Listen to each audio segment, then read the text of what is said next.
Hello everyone and welcome to another Red Dragon video. This one is mostly a video about tactics actually.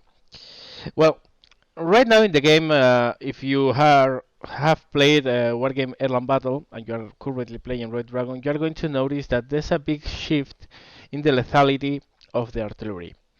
In Wargame Airland Battle, most of the artillery, for the most part, was very useful to stun the enemy and to make them panic and to, well, help in combined operations with other arms. Maybe a tank push, which is helped by the fact that the artillery has stunned all the enemy defensive positions. Well, in Red Dragon, things have shifted a lot, and I don't really necessarily agree with that. I don't think that artillery should have the lethality it has in the game right now. However, it does. It's a fact, and we have to accommodate for that. So while we do so, one of the first things we have to understand and to know is which is the best artillery in the game. Because being so powerful, being so lethal, and being so decisive in many ways, one has to wonder, well, what's the biggest, meanest artillery piece in the game? Well, you have several pieces that can go for that title.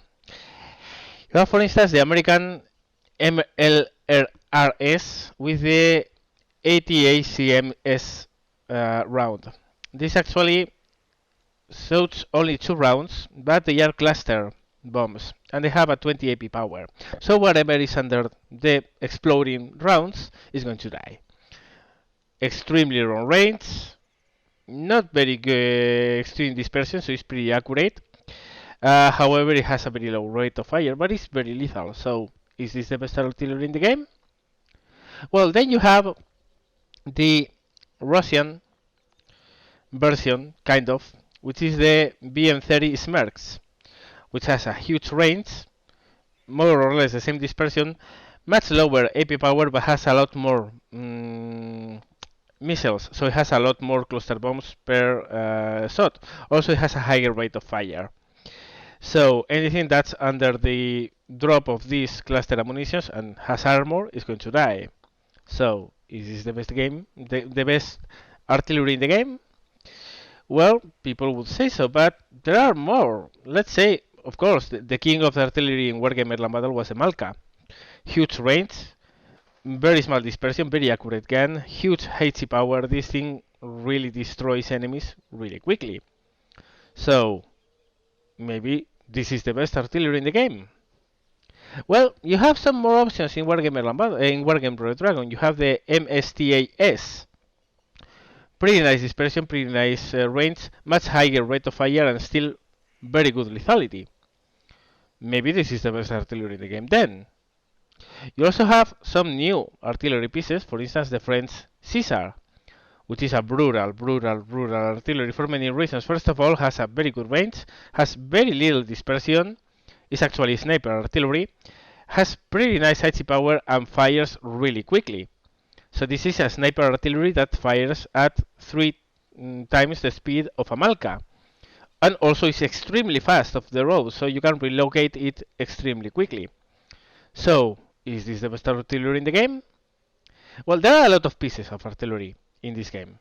They are ranging for 203 millimeters, 155, 105 millimeters. You have rocket artillery, you have tube artillery, you have mortars. And yeah, the best artillery in the game in Wargame Airland Battle were mortars, and they still are. Now, of course, you are going to say, what the hell is this guy saying? Because with a thing like the Malka, you can snipe things across the map. Well, sure, you can, but it's 2 rounds per minute. It only has 8 rounds. It takes a lot of supply, takes forever to aim and to reload. And that's a common sense in the artillery. Artillery now fires slower than in Wargame Airland Battle, and they usually take more supplies. However, if you compare, for instance, let's go to the French. No, the Russian. Let's compare the Russian. The Malkas, you can see huge range, very little dispersion, huge HE power. This thing is going to destroy anything it touches. Now, if you compare it with the mortar, for instance, the Nona, This thing has only 7,700 meters of range. They have a decent dispersion, but they don't have anywhere close the high power of the big artillery. But their rate of fire is much higher, and they carry a lot of rounds. Now, of course, this is a 120 millimeter round mortar, which is still pretty strong. But if you go to the smaller mortars, for instance, the 82 millimeter round, it's not even 5,000 meters of range, has only 3 HE power, dispersion is okay, but the thing here is it fires much quicker. And it has 120 rounds on itself, so it has enough to keep on fighting for 10 minutes. Now think of it, that's that's not bad. However, there's another very important thing here as well, and is that mortar artillery is instant firing. I mean, you simply point, click, and the pieces are already firing. While in a very big artillery like the MSTA, you point, click, the piece takes maybe 20-30 seconds to aim and then starts firing. So this is immediate fire, this is delayed fire. And if you go to the big ones, they take even longer to aim. And if you go to the rocket artillery, it can fire sparingly, takes a lot of supplies, takes forever to aim. So now, the thing is, the artillery is as good as the tactical use you give to it. Now think of it as a tool to get the job done. Well, your job is to destroy the enemy, obviously, but in some game modes, particularly so in Conquest, you want to take enemy zones. Also, you want to save as many of your troops as you want. So, okay, this kind of artillery, long range sniper artillery, is very good if you are in a defensive position and you are trying to snipe out whatever you are looking at. However, if you intend to make a push and you try to be active and you try to be offensive, these things are not going to help you because they take forever to aim. If you are in the middle of an offensive and you are advancing your troops and you spot something that really is going to cause you extreme troubles and you call for an artillery piece to assist you, it's going to take forever to aim. And maybe that artillery piece has fired before and is currently reloading, so it's not available for firing right now. And that's a huge problem because you can't instantly answer to a threat that your advancing troops are meeting. And of course that means that you are going to lose points because if there's an immediate threat that you didn't plan to and suddenly your troops are starting to be killed by that threat and you can't immediately answer, that means that you are going to lose points. So suddenly you see that the mortars have a huge influence in the way that in a destruction game, basically, because maybe they don't give you a lot of points, but they will save you a lot of your own points. So it's kind of a trade-off. You don't kill as much stuff, but you are going to save a lot of your own points. Of course, as long as you are offensive. If you are in a defensive position, these things are still really nice, even then, because you can immediately lay fire on whatever threat you are having, but they are less useful than maybe a long-range artillery that kills anything that your recon spots. But still, I think that just for flexibility reasons, this is the best artillery in the game, and you are going to see right now an instance of why. So here we are in a conquest, in a destruction game. This is a 10v10, which is the paradise for massed artillery and artillery spams, basically. And while everyone else is spamming Smerkes, MSTASs, more Smerkes, there are some Malkas around, there are some Coxans, there are very big artillery pieces in both sides, because in ours, of course, we also have a lot of people going for very big artillery. I have called for these humble bisons. These are 81mm mortars in LAB chassis, and I have called them mostly, well, for several reasons. First of all, I have a Canadian deck, and the Canadians don't get really good artillery. But even if they did, I would have used these mortars anyways, because I think they are the best artillery in the game. And as for the way, well, this artillery, these mortars have just come here, they just have stopped, and I have given them an order of fire. And the whole point of this is that I can lay immediate fire on whatever threat I have within my range. So right now I'm looking at that Tunguska and that SQ7 that are there. I want them dead. And I'm going to use my mortars to do it. With a big artillery, in 2 shots they will be gone. With this will take longer, but I can lay immediate fire. So let's see what happens.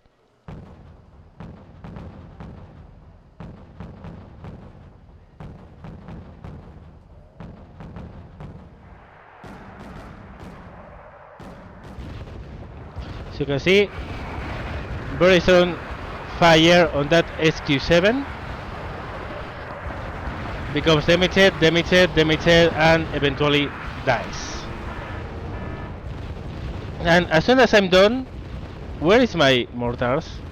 Where are my mortars? They were here. Well, they are already not there. Even while the last cells are firing, the mortars are somewhere else. So if someone tries to counter artillery my mortars, they are going to be for a very nice hunting game, because they are not going to be able to. This is one of the beauties of the mortars. Immediate fire, lay of fire, immediate shoot and scoot. I have come back, now I'm moving forward, and now I'm going to shoot that Tunguska. I think I shot the Tunguska there. I see also an SQ7, but that's out of range currently. These pieces don't have a huge range, only 5,000, so yeah. I advance them to this position here, I stop them, and look at how much, well, I initially ordered to fire here, but then I ordered the Tunguska. Just takes 5 seconds for the fire to begin. And the cells are already in their way. Now, 2 good cells of 155mm ammo is going to destroy a Tunguska. I'm raining a lot of cells on him, and still he's even not damaged. But he's going to be. I have lost track on him, but we know they are still there. Let's neutral. Just 2 lines of health. Well, he didn't die, and he was lucky, because usually they die with a barrage like that. But yeah, well, still very damaged. But the best part is, where is our mortars? Oh, there. They were shooting from here, and they were already there. Nice, isn't it? So, anything that tries to counter my mortars is not going to hit anything at all, because I'm already out of there. Of course, lethality is lower. I haven't killed the Tunguska, but he's panicked and is really low on health. So I think I can send my Hornets to destroy these tanks here, and that he won't be able to shoot me. But he gets lucky, honestly, extremely lucky, because he was panicked, and usually when you are panicked you don't hit anything. Anyway, moving my visions again. So my next fire order is going to be on that Tunguska. No, I'm actually going to shoot at the ATM, which is in the woods, because I want that forest clear of enemy units. So what I'm going to do is, again, move in, immediately start firing. Look, it's a constant rain of fire of the enemy. They simply can't be safe, because I'm shooting all the time, and you can see they are panicked, they get damaged. I don't kill them, but it's a constant rain of fire. You don't kill it, but you panic it, you force it to relocate, and you can immediately call for a second fire order from a totally different place. And now we are going to finally kill this Tunguska.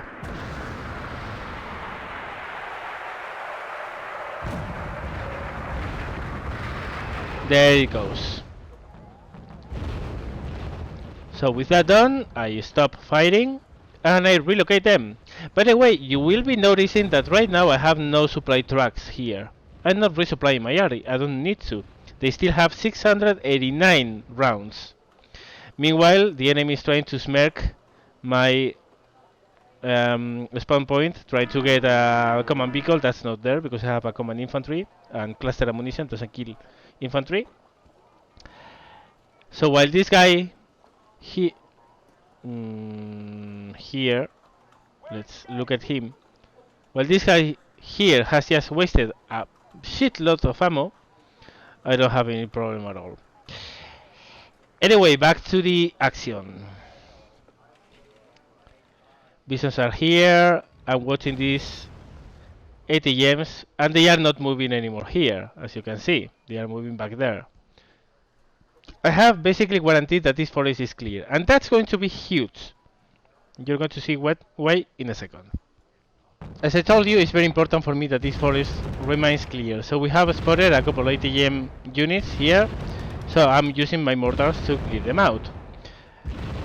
I'm moving my tanks forward. I have a Leopard C2 mixers and I have some Centurions that I got from a guy who quit the game. As you can see, there are a lot of blue units in this minimap because we had quitters and I was getting stuff from other people. Still, we have destroyed this unit here. I'm already scouting my Bisons. I stop them again and resume firing, this time on this one, which is damaged from the previous attack. And I'm going to get it as well. Basically, I'm denying this area to the enemy. And this is very important because for defending this zone, Yankee, in this map, this patch of woods is extremely important for the defending team.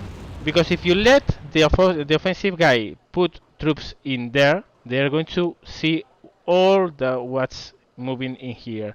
There's a spawn point here, you're going to watch everything that's spawning. And that's a big deal indeed. So right now this path is clear. I know that. So I'm getting ready to make my move, but suddenly a KI-52 appears. I need a little bit more time to set up my units and to call for reinforcements to move in, etc. But basically what I'm doing here is doing my work and doing my preparation job to do a push into this area. Okay, and now we are going to see a very big airstrike going extremely wrong for the Redford team. They lost a KA-52, they lost two of their bombers, they accomplished absolutely nothing because I pulled my tanks back, and they are going to lose the Mi-24 and 28 as well. Anyway, moving forward. So, well, here you can see why I was so keen in clearing this forest. I'm moving my Canadian Airborne into the forest, and now I'm moving my Highlanders. There's nothing in here because I have cleaned them out with the Bisons. You'll notice an Apache here. This is one of the units I got from the guy in the middle who quit. Right now I'm not paying any attention here at all. I'm on my zone because I'm getting ready for an assault here. You can see that I already have some units in reserve. My Highlanders have been spotted by a T-72B here. There's a recon unit here as well, and the recon unit I want to get rid immediately. So immediately, as I can see, I call for my Bisons to start laying fire and to destroy this unit as fast as I can. I also move my Apache a little bit forwards to see if I need to use it to destroy it, but no, I don't need to because the unit is destroyed. So I'm going to call for the Apache back and I'm going to land it here. So I already have my units here. So I have command of all of this zone, and I know that there are units in this forest, there are units in this forest, there are no units in this forest, but I suspect there might be. And what you are going to see now is the final beauty of the Mordars, and why, especially, this is the reason why this is the best artillery in the game. I have my units getting ready for an assault. I'm moving them into the road to move in as fast as I can. Now, let's hold things for a second and take a look at what's on the other side, alright? Neutral. There you go. Okay, so we have the recon unit is still alive, but we got the T-72, which is really good. There's an Mi-28, which has 22 AP power missiles, which fire extremely quickly and has 16 of those. There are 1, 2, 3, 4, 5 CTDF 89 ATMs which have a 2,800 meter range and AP power of 24. These things basically can one-shot everything that I'm mounting here for an assault. These things only have 2 frontal armor, the Mexas only has 14. 24 minus 14 is 10. These missiles can one-shot my tanks, even from the front. And the Mi-28 can do basically the same. So, whatever offensive I'm going to mount here, I'm going to lose everything before they even reach this point here. So, what I'm going to do? I want to attack. And I know these things are here because I spotted them earlier. And I can't go kill them one by one because I don't know where they are. I can't see them anymore. And area fighting is really ineffective. So what I'm going to do is, well, you're going to see it.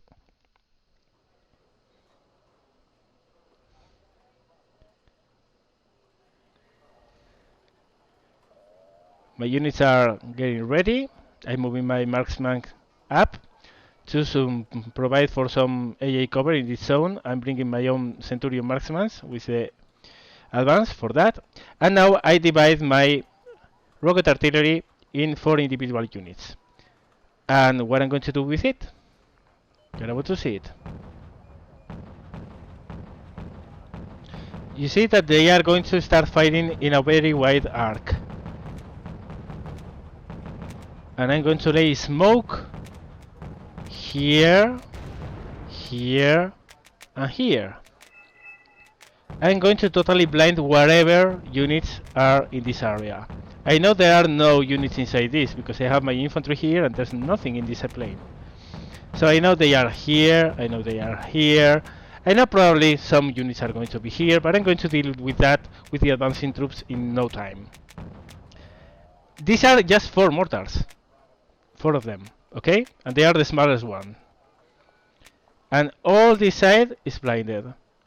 And now I move my units in. Those ATGMs back here, they are going to be able to shoot at nothing because they won't be able to see anything. They are all blinded. They can't shoot. And whatever is moving, I can watch it and the Apache will deal with it. This little piece of the road here is in the open. But look at that. I can move it totally undisturbed, and at this stage, in a normal attack without any smoke, these units would be under heavy ATGM fire. From the Mi-24, the ATGMs here, these tanks would be shooting back. I deploy some troops here, you're going to see that, and I keep on moving with the infantry fighting vehicles. And I just move into them. Hold on a second, let's see what those guys can see right now. Let's see what they are seeing. They see nothing. I'm on top of them and they see absolutely nothing. They can see some Centurions moving here. Now they see some units here. Now, ooh, what's this?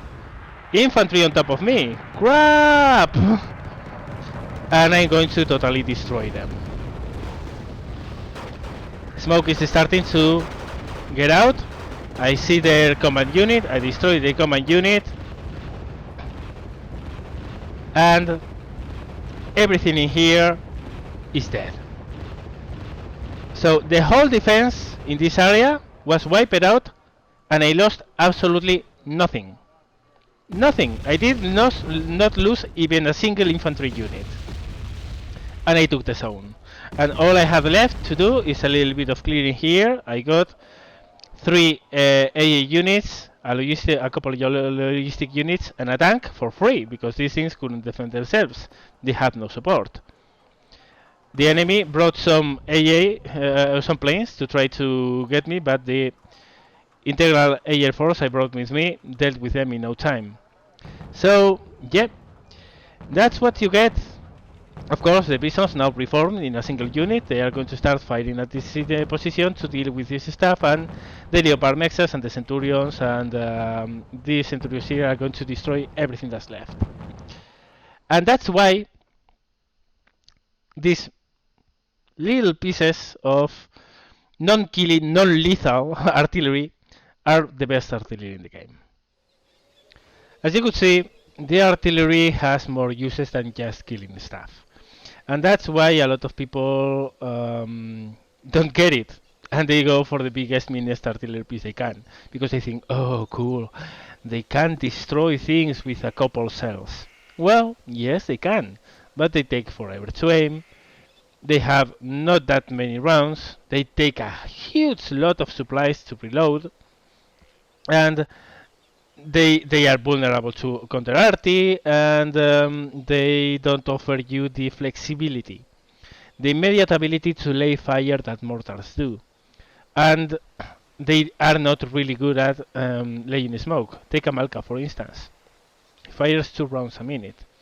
So you can get 2 smoke rounds per minute. Do you think I would have been able to lay that group of smoke with this weapon? Not at all. Not even with an MSTAS. 8 rounds per minute. 8 rounds of smoke are not going to cover a whole zone in smoke as I did with just 4 mortars. So yeah, that's why the best artillery in the game, it was in Wargamer Land Battle, still is in Red Dragon, is the mortar. At least for me, of course. If you think otherwise, let me know in the comment section below. Let me know what you think. Let me know if you found this video interesting. As always, guys, I hope this helped. Thank you very much for watching, and see you later.